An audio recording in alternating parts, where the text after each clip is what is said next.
Okay, mana dah kita itu? Okay. Ni kan. Semua orang dah buat kan table ni hari tu kan? Semua dah ada kan? Dah. Table untuk mass retain, untuk percent retain dan percent facing dah ada, alhamdulillah. Okay, so itu adalah shift analysis, yang mana daripada shift analysis tu sebenarnya kita boleh tahu, kita boleh produce graph.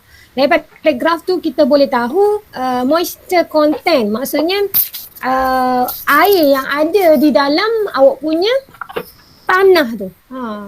Ataupun daripada shift analysis awak akan hasilkan graf. Daripada graf tu awak akan hasilkan moisture content, optimum ataupun minimum moisture content, yang mana air pada maksimum dia akan ada berapa banyak dalam tanah, pada minimum dia akan ada berapa banyak air dalam tanah tu, yang menyebabkan akan ada layer-layer tanah yang berbeza lah.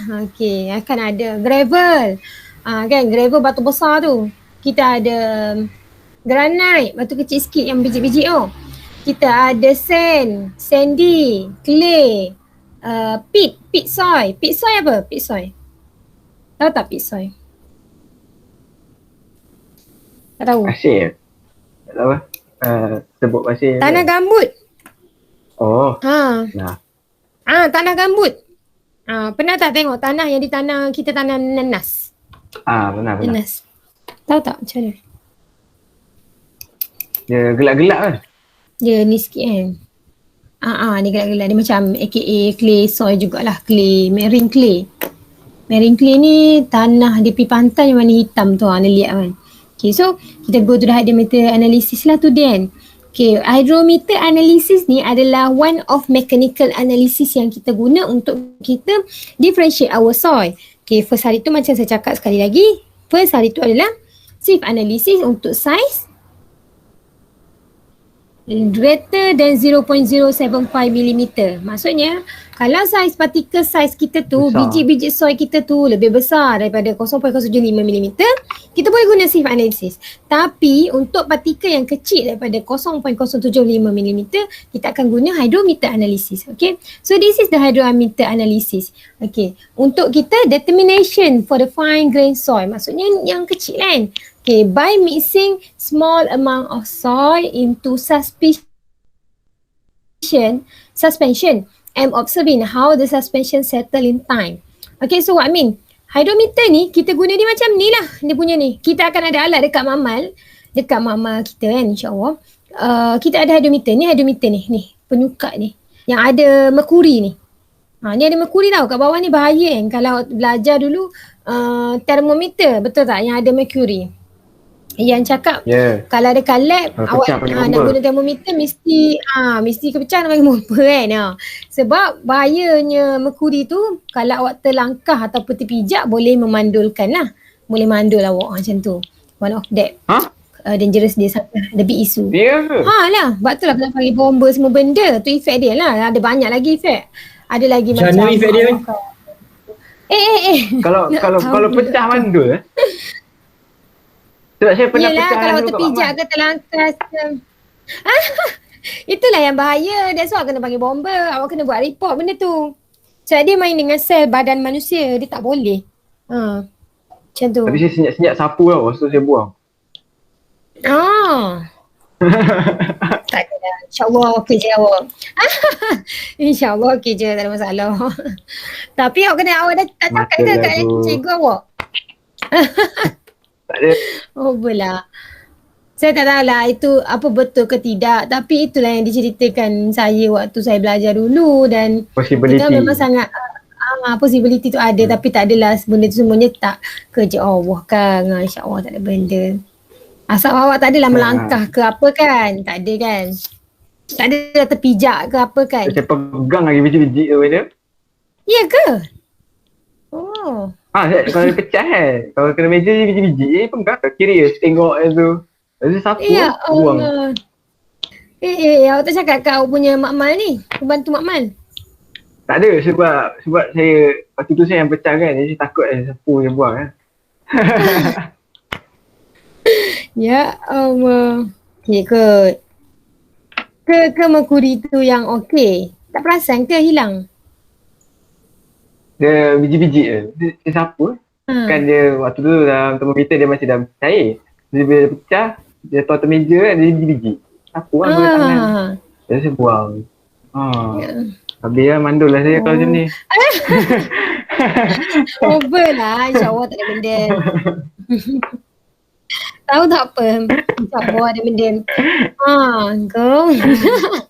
Tak adalah, dia sebab dia main dengan sel tumbuh besaran manusia tu sendiri kan. Dia adalah benda yang boleh merosakkan, tapi mungkinlah pada kadar yang berapa-berapa sampai dia boleh merosakkan tu. Kalau sikit-sikit tu mungkinlah tak bagi efek macam tu. So nak kena tahulah. Pergilah scan kan. Okay. So maksudnya inilah LED ni kan, semua benda ni kan. So larger particle we settle quickly followed by smaller particle. Maksudnya bila dalam satu jar ni kita akan masukkan the soil tu dengan the water sekali. Memang ni lah, kalau partikel yang lagi besar dia akan mendap turun ke bawah lah. So when the hydrometer is lowered into the suspension, it will sink into the suspension until the buoyancy force is sufficient balance the weight of the hydrometer. Maksudnya dia akan mendat sampai dah satu saat tu hydrometer tu dia akan turun, tapi dia akan lama-lama akan timbul. Disebabkan oleh buoyancy force yang membalancekan berat of hydrometer tu. Tapi bila kita kata benda ni maksudnya dia membalancekan partikel lah. Selama mana hydrometer tu pergi naik makin atas, maksudnya partikel makin meluruh turun ke bawah. Faham tak? So waktu tu kita boleh detail lah dia punya sizing dia macam mana layer by layer tu. Tapi hydrometer ni saya tak ajar deeper lah. So sampai situ je awak perlu tahu. Even dalam final pun saya tak tanya. Mungkin saya akan tanya what two kind of mechanical analysis that we can undergo to participate our soil particle. Mungkin lah. So then awak balas lah hydrometer. Mungkin Sieve analysis lah yang akan saya tanya how to calculate the how to undergo the experiment kan. So awak akan ambil lah, awak cakap ada pen benda semua kan. Tapi yang ni tak detail sangat lah untuk hydrometer analysis ni. And then actually tak adalah saya kena detail sangat tanya awak in how you conduct this experiment because you are not going that yet kan. So that is so possible lah. Cumanya bila in calculation of this size, saya memang kena tanya in detail lah. Okay. So that's all untuk yang part tu kan. So dia kata apa lagi? Particle size distribution and soil particle characteristic. Okay. Particle size distribution curve is representation in graphical. Yes. Hilang ke slide? Ya? Nak tanya macam. Sila. Jangan tanya pasal mandu pula. Hydrometer tu ke kita bukan. Ke kita letak soil kan kat dalam air tu. Hydrometer tu dia akan naik. So maksud possibility tu adalah berhubungkan dengan density kan ni?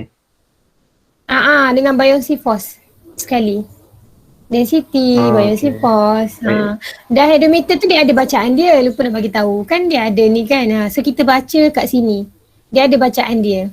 Maksudnya bila partikel tu bila partikel tu masuk ke bawah, tenggelam, hydrometer akan terapung. Bila benda tu terapung, dia akan ada bacaan dia. Kat sinilah bacaan dia akan timbul ni. Faham tak? So situlah yang kita akan ambil saiz tu. Kalau macam kat sini ni saiz-saiz yang kita ni kan berdasarkan berat kan. Ni hydrometer punya bacaan. Hydrometer reading. Okay. Nampak ni kalau tengok ke sini ni ada berapa-berapa ni kan ni. Okay. Alright, good question. Okay, so I go to the next one. Particle size distribution curve is representation in graphical or tabular form of the various diameter grain size in a soil determined through sieving and sedimentation. Inilah, so maksudnya particle size distribution untuk sebelum ni memang akan ada jejak yang boleh direpresentkan dia melalui graphical ataupun tabular form. Maksudnya mengikut pelbagai jenis size dia lah. So kita boleh tahu melalui sieving and sedimentation. Maksudnya melalui sieve tadi dengan hydrometer tadi. Yang mana hydrometer tu undergo sedimentation lah. Kan? Sieving tu sieving lah, tapisan tu. So the particle diameter are plotted. The particle diameter are plotted in log scale and the corresponding percent final in arithmetic scale. Ni yang kita akan buat lah. Okay, ni. So kalau kita tengok kat sini, particle size distribution curve. Okay, ini adalah mengikut standard kita akan ada figure above show some typical grain size distribution. Okay, ini adalah graf yang kita akan belajar, which is pada paksi Y dia adalah percentage spacing. Kan, percentage spacing tu apa? Yang dalam table tadi yang kita buat semalam ni. Percentage spacing, kita akan label dia daripada kiri ni dekat sini 0 to 100 lah. Kan? And then the grain size ni nak ambil kat mana? This one. Ni. Kita pakai size sieving ni.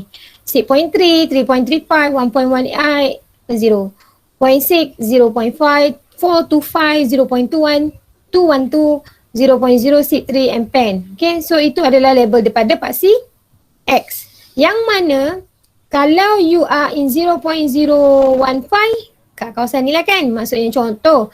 Dia adalah kawasan clay. Okay. Kawasan ni silt. And third is sand, gravel and cobble. Maksudnya makin besar. Okay. So jom kita tengok apa yang dilabel pada A.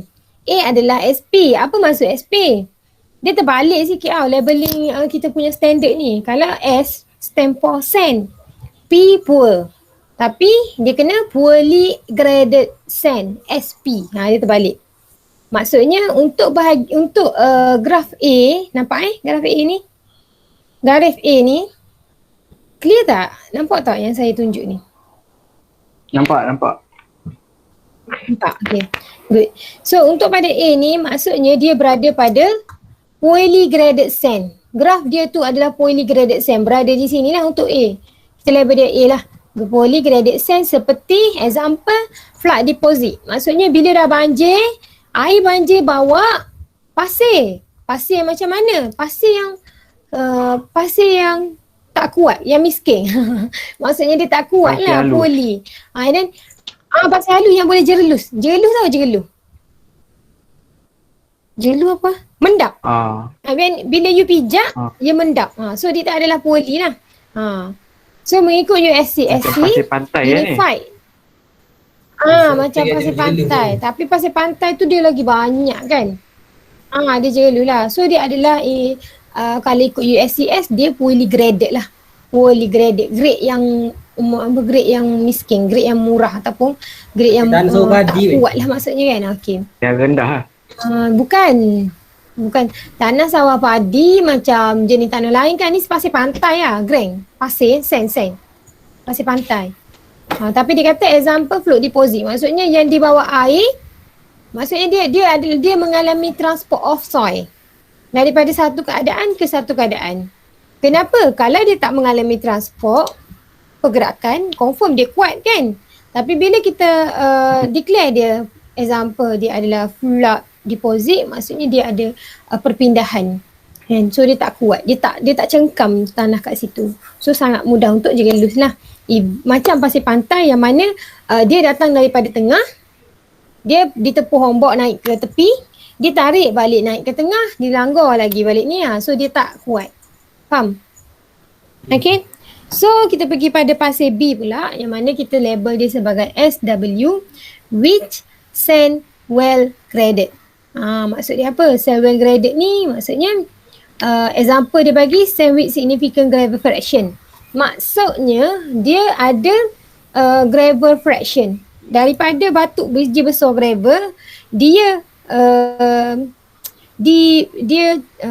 apa panggil erosion, dia mengalami erosion.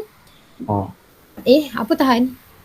Dia kuat Dia memang dia kuat sebab dia mengalami erosion daripada parent rock. Maksudnya daripada parent rock dia adalah gravel. Faham tak? Parent rock dia gravel dan dia mengalami erosion, dia jadi sand. Tapi dia sand yang macam mana? Sand yang kuat.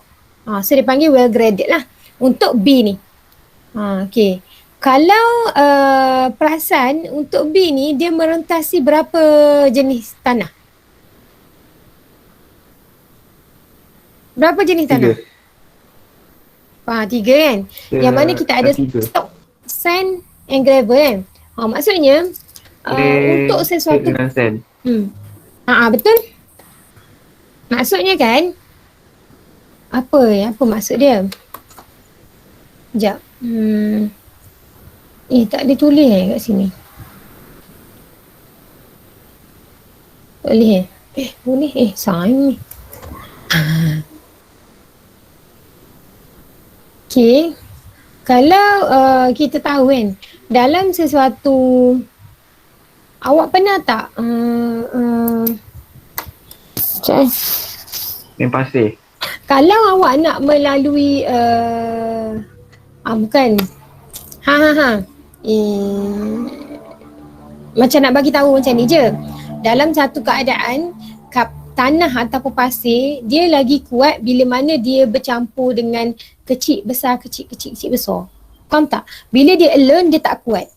Bila dia hanyalah sand, dia tak kuat. Alloy macam tu dia composite. Dia ada bahan lain dalam. Betul, dia bergabung. So sama juga dengan B ni. Yang mana dia ada silt, ada sand and gravel. Kalau silt tu yang jenis kecil sangat kan. Sand tu sederhana, gravel besar. So bila kita ada gravel besar, lepas tu kita ada ruang lopong-lopong kan. Ada ruang di antara gravel-gravel kan. Tapi sand masuk dan memenuhi ruang tu, ada lagi benda kecil-kecil, masuk pula silt. Masuk silt memenuhi ruang tu. So nak katanya tanah tu adalah sangat bagus. Sebab dia bercampur dengan kind of three of characteristic of size lah. Okay. So go to the next. Untuk C pula. SP, polygraded sand with cobble. Okay. Poly sand. PSP juga kan dia kan. Polygraded sand. Tapi ingat, kenapa dia kawasan C ni? Sebab dia dengan ada cobble. Cobble ni dia lagi besar daripada apa? Cobble ni. Cobble. Yes, lagi besar daripada gravel. Yang mana dekat sini dia polygraded sand sebab dia missing grain size gravel. Maksudnya apa? Dia tak ada gravel. Dia terus daripada sand ke cobble. Awak rasa dia kuat tak daripada B tadi? Dia senang pecah. Okay. Lepas tu, walaupun letak banyak-banyak satu tempat tu, dia ada cobble tapi dia ada sand. Dia tak ada gravel yang memenuhi ruang kecil-kecil kan. Sand tu yang kecil betul. Faham tak? Faham tak? Ini struktur tanah ni dia macam ni sikit lah. Okay, so go to the D. D pula macam mana? Sandy silt. ML. M stand for silt. L. MC Sandy dia SpongeBob tu. Kita buat dah agak dah mesti macam tu. Sandy silt ML. L for silt sandy. M ni untuk silt. L ni kenapa dia pakai ML silt. Dah sandy. Tak apalah, awak kena ingat ni tau. Ada reason dia ni. Sandy silt ni. Kenapa dia guna simbol ML? Example delta deposit. Tanah delta deposit tu yang dekat untuk D ni. Dia campur antara tiga lah. Clay, silt dengan sand. Still tak kuat sebab dia ada clay. Sebab dia ada silt. Silt ni. Silt ni dia mudah mendap dan mudah tak grab. Dia tak cengkam. Okay. So CL untuk yang E ni pula. Silty clay.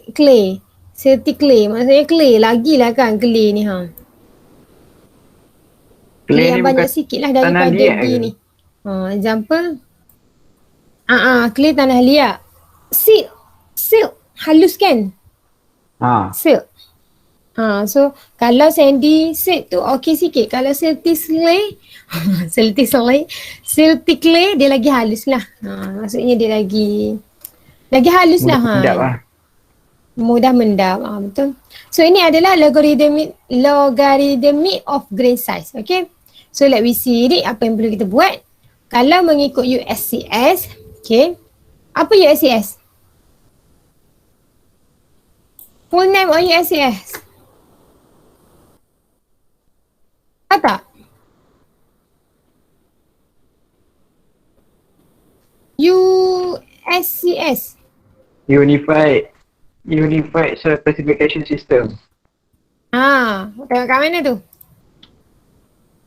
Kan ada kat bawah ni.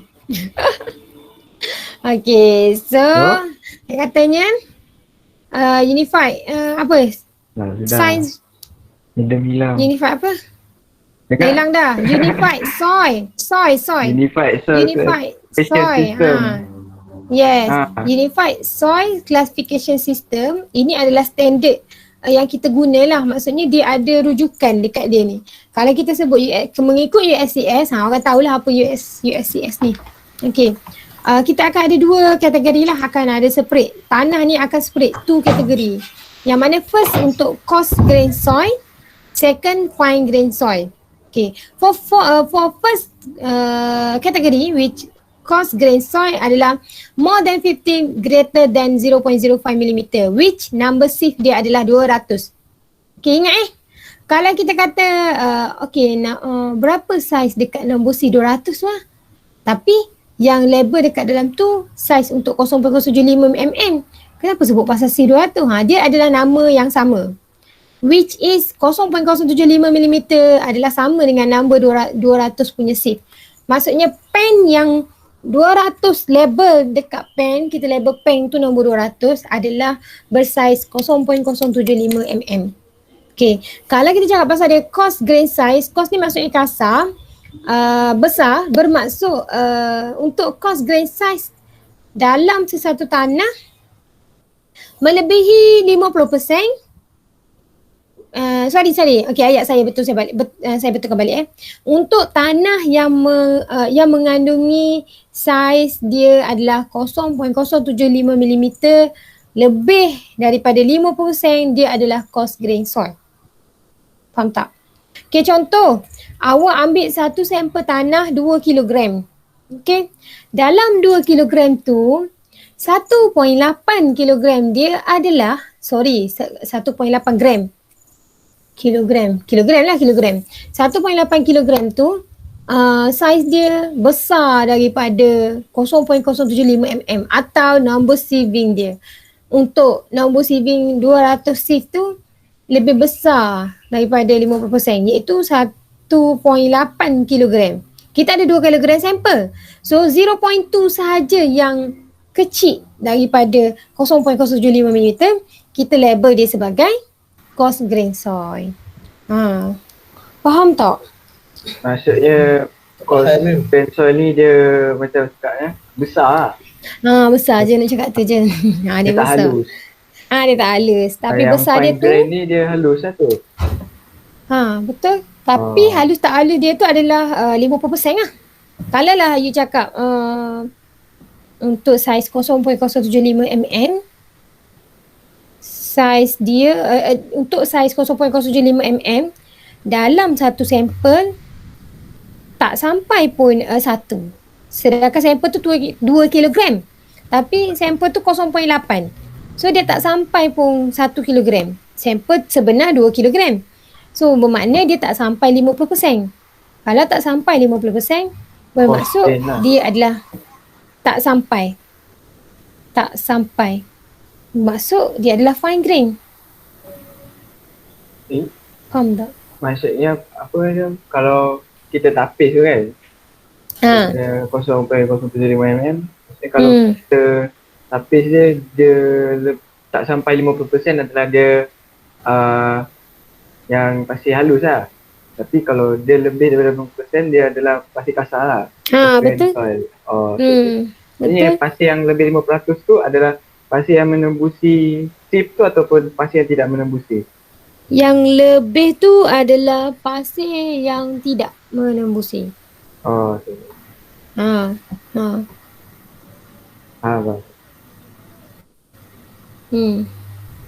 Okay, so sama je dengan bawah ni kalau fine grain soil tu pula. Okay, so two coefficient has been defined to provide guidance on distribution soil based on the distribution of particle. Okay, so dia kata apa? 2 coefficient kita telah provide lah untuk kita guide sama ada tanah ni jenis yang macam mana. Satu, kita guna formula uniformity of coefficient, which is CU, and then satu lagi coefficient of curvature, CC. Okay, macam mana kita nak kira CU dengan CC ni? Okay, jom kita pergi kan. Untuk uniformity coefficient, CU kan, uniformity coefficient ni CU dia terbalik sikit. Maksudnya apa? it is the ratio of the maximum diameter of the smallest 60% to the effective size. Okay. So dia adalah ratio yang mana maximum diameter yang smallest of 60% tu tu adalah dia per dengan effective size. So effective size dia berapa? Effective size adalah berdiameter particle size distribution curve corresponding to the 10% of fineness. Bermaksud D16 divide by D10. Apa benda D16 D16 D60 divide by D10. Apa maksud? Maximum diameter. Ratio maximum diameter dia tu lah. Nanti saya tunjuk dalam graf dia kat mana. Ada, saya tunjuk kat graf dia kat mana nanti. And then untuk yang coefficient of curvature CC, diameter corresponding to 30%, kuasa 2 bahagi dengan D60, diameter corresponding to D60 darab dengan D10. Ini adalah coefficient of curvature. Okay, so nanti saya tunjuklah apa benda yang tu kan. So bila awak jumpa jawapan untuk CU dengan CC, buat perbandingan. Dia kata kalau nilai CU less than 4, maksudnya dia ada particle of uniform size. Size dalam particle tu berada dalam keadaan uniform. Tak terlampau besar dan tak terlampau kecil. Kalau dia besar, besar-besar je. Kalau dia kecil, kecil-kecil je. Faham? Tapi for number yang less than 4 lah untuk CU. Kalaulah CU kita dapat 1, maksudnya assemblage of particle of same size. Kita tengah menyusung particle tu size dia sama. Okay. In a case dia adalah greater than 4 pula, bermaksud wider of settlement of particle size. Bermaksud pelbagai macam of particle yang dan dicampurkan. Assortment maksudnya pelbagai lah. Ada besar sangat, ada kecil sangat, ada kecil sangat, ada besar sangat, macam tu. So dia punya bacaan CU dengan CC ni di distinguish by this lah. So awak nak kena ingat lah benda ni. Okay. In case CC adalah in between of 1 to 3, daripada 1 kepada 3, maksudnya dia adalah well graded soil. Tapi kalau dia outside of range, keluar daripada 1 sampai 3, which mean 3.1, 3.2 ataupun 0.8, 0.9. Okay, dia start dengan 3.1 lah ni sebab dia tak sekali kan. So kita panggil dia gap graded material. Dapat tak? Kengantuk dah. Tadi tu kita nak menentukan dia punya keadaan pasir tu lah. Betul. Kalau dia serangga uniform, dia kurang. Lebih kurang. Betul. Daripada 4. Okay. So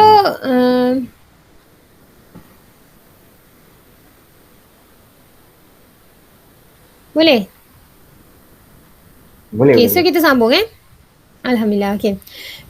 Well graded material ni macam mana sebenarnya? Well graded material ni contain particle of wide range of size. The smaller particle feed the space left, macam saya cakap tadi lah.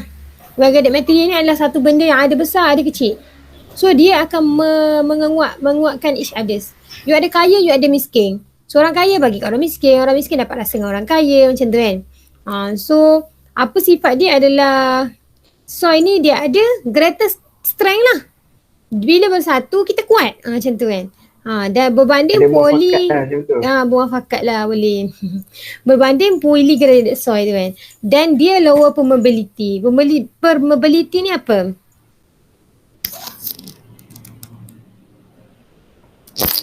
Permeability. Tak tahu ke? Pecah.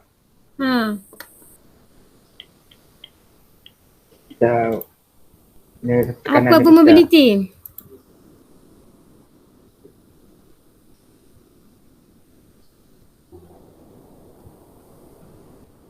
Tahu tak? Tak tahu. Ketelapan. Ketelapan. Maksudnya dia nak transmit daripada satu tempat ke satu tempat tu susahlah sebab dia low. Tapi ada tu dia laju sebab ketelapan dia tu maksudnya dia sifat dia lah. Macam mana dia kan. Sifat dia. Ni kenapa blank ni saya punya file? Dia telap apa? Dia telap Okay. air ke? Gas ke?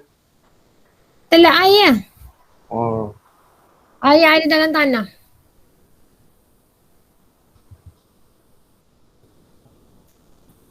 Maksudnya Okay. polygladiate material ni dia lebih macam menggalakkan benda meretasi je lah berbanding dengan well graded material ni.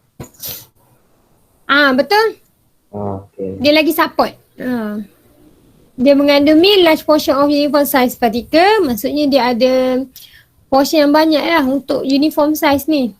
This particular soil has larger void. Ni lah. Dia akan ada besar lagi void in structure and then the pull strength along with high permeability. So dia ada permeability yang tinggi. Mudah untuk dia transmit.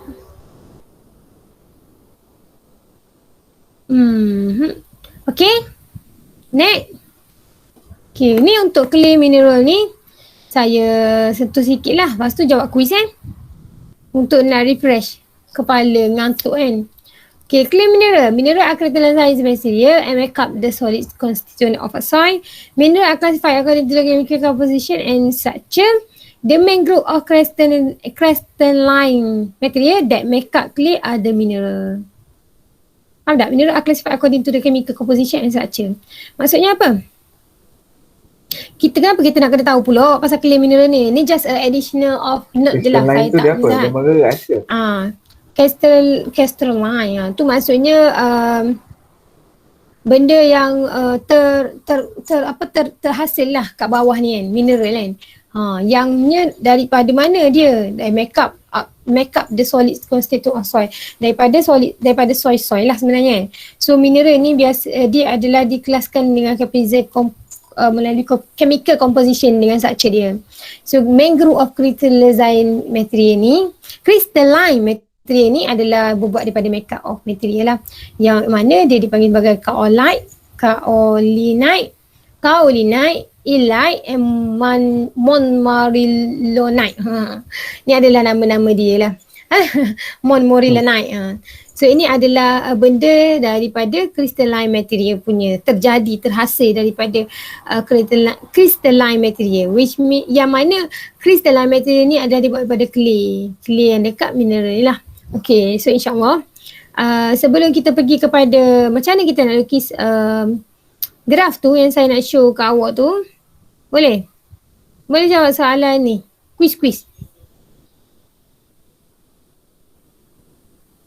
Okay, so let answer the quiz.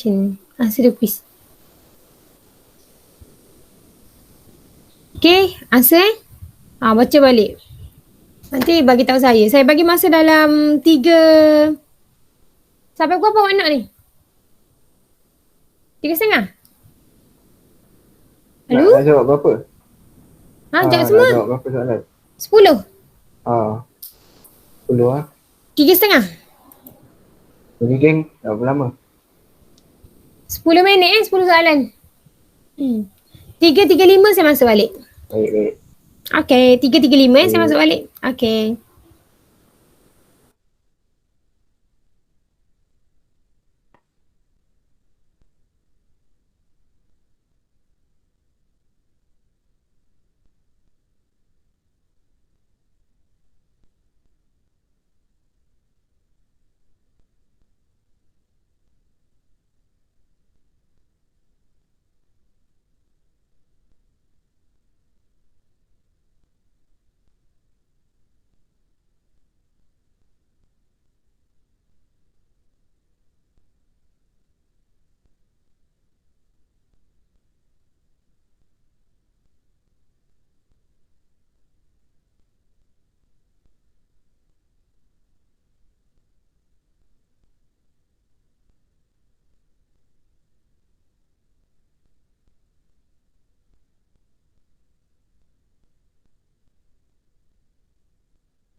Halo, dah ke? Halo? Assalamualaikum. Ya madam. Ya. Dah. Kita tengok orang Dah, madam. berenang. Kita tengok Olympic Beres. orang berenang. Dah. Tengok kes. Alhamdulillah. Berapa kes hari ni? Ya ke? Hari ni berapa?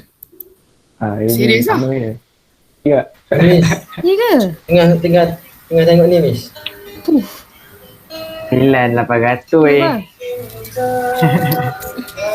9,800. Jangan 6,000.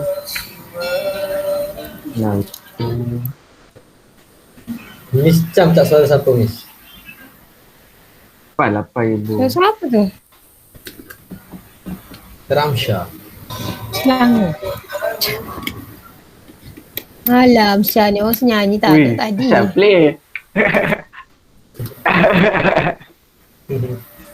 Tu rekod pagi tadi tu. Okay lah. Okay, nombor satu terus. Rajin lah. Nombor satu terus. Okay, nombor 1 terus. Terus. Okay, terus. Nombor 2. False. Paul. Okay, nombor 3. False. Paul. Chemical weathering. Tak sama.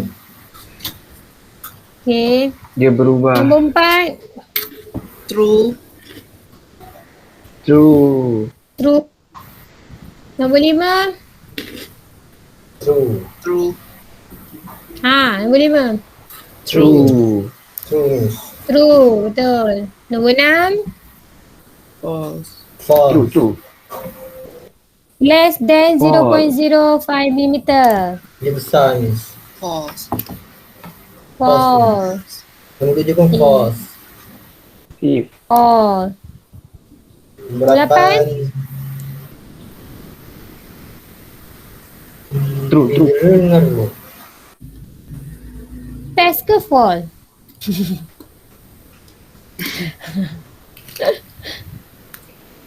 True. Nombor 9. 9 true. True. Nombor 10. True.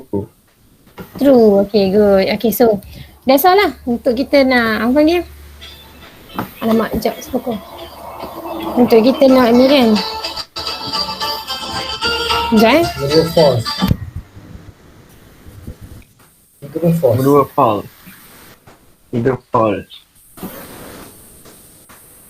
4 true.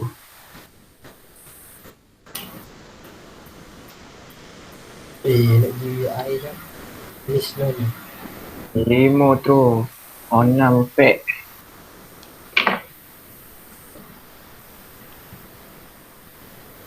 Aziz tu tak main. Ya Aziz tu.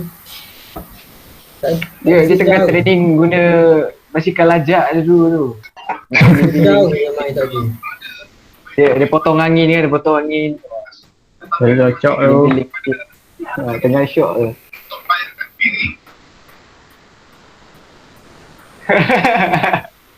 Lajak weh. Boleh fly weh. Motor tu stroke pun tinggal tu.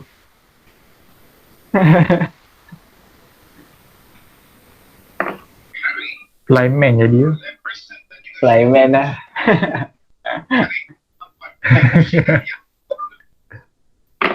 Tinggal pun motor tu Okay. stroke. Yo, ni. Hello. Yes. Yo. Okay.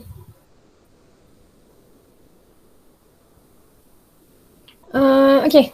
So insyaAllah kita sambung lah. Macam mana untuk yang part saya tak ada contoh yang saya tak ada buat. Okay, tak apa. So kita pergi kepada, sekejap saya buka gambar. Saya boleh conteng ke orang gambar ke saya kena buat masukkan dalam whiteboard gambar tu. Sekejap saya tengok. Semua orang ready dengan result yang hari tu untuk yang kita kira shift analisis yang first.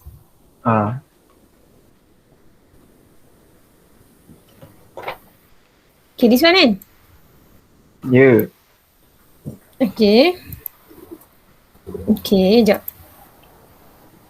Nak buat apa ni? Loading. Okay, kita nak Nak lukis. dengan awak ready dah dengan awak punya graph? Dah ready dengan graph? Dah ada.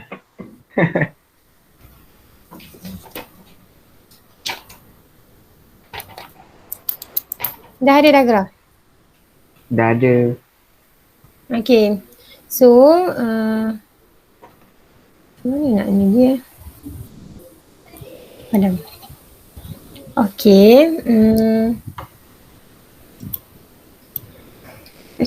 Lukis graf. Sekejap, saya buka whiteboard. Nampak dah pula. Sorry. Sekejap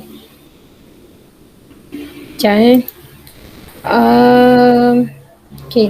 Macam saya cakap tadi, belah kiri kita akan decide sebagai percentage spacing. Betul tak? Okay, samalah kan kalau tengok graf tu dia ada percentage spacing untuk belah kiri. Lepas tu belah bawah untuk size of kita punya gravel kan. Kita punya size of sieving. Okay, British Standard Sieve Size. Okay, so cuba plot graph sieve size melawan percentage spacing dekat awak punya graf tu. Maksudnya kita mula daripada 14 lah. Sekejap, select label. Betul. Lepas 14 dengan daripada persen- 6 lah. Ah, Macam mana kita nak tahu dia punya? Oh, 2, ada kan? Size dia macam mana kat situ? 6, 20, 60, 200. 2, 3, 4, 5, 6, 7, 8, 9, 10. Pandai Dia- tak tengok? Langkah besar. Oh, ada atas ni. Ni yang kecil-kecil ni. Ada. Dekat bawah British Standard Sieve Size Dia MM ni tu. sih kan? Ada 14, ada 10, ada kecil-kecil. 0 point ni. Okay. Lepas tu awak balas dengan percentage spacing. Okay, kita tengok satu-satu. Untuk size 14, pergi dekat sieve size 14. Okay. Dah. Dah. Okay, sieve size 14. Plot. Plot tahu plot? Tahu. Plot dulu dan baru you sketch. Sambung.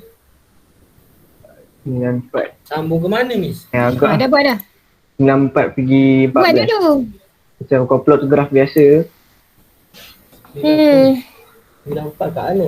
Okay, kita sekarang nampak tak skrin saya? Gelap lagi macam. Nampak tak skrin saya? Masih gelap macam. Okay, Oh, nampak dah. sekejap.